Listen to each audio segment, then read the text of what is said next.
Halo semua, kembali lagi dengan saya Winda. Di sini saya akan menjelaskan tentang sistem saraf pada ikan.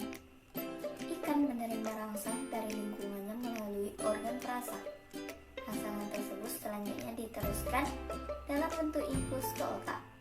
Respon yang diberikan oleh otak dimanifestasikan dalam bentuk tingkah laku.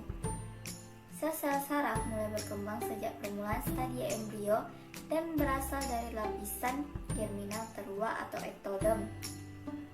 Unit terkecil dari sistem saraf disebut neuron atau sel saraf. Setiap neuron terdiri atas inti dan jaringan atau perpanjangan sel.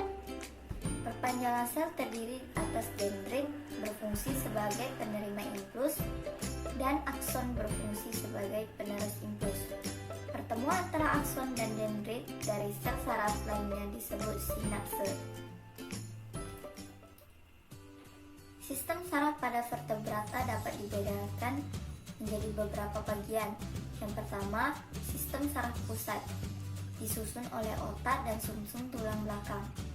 Yang kedua, sistem saraf tepi, disusun oleh saraf otak dan saraf spinal. Yang ketiga, sistem saraf otonom, disusun oleh saraf parasimpatik dan sistem saraf simpatik.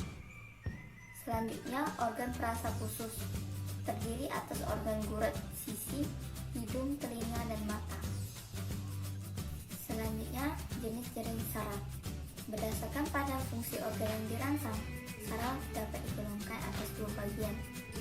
Saraf cerebrospinalis, yaitu saraf yang merangsang otot berbaris. Yang kedua, saraf otonom, yaitu saraf yang merangsang jantung, urat daging licin, dan kelenjar-kelenjar.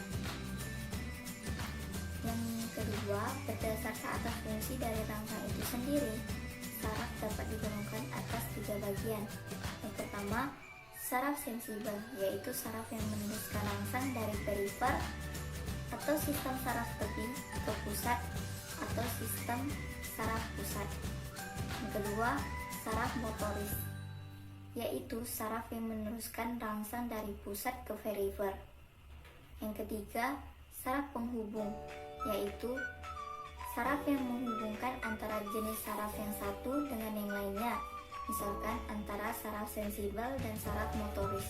Sekian materi yang dapat saya sampaikan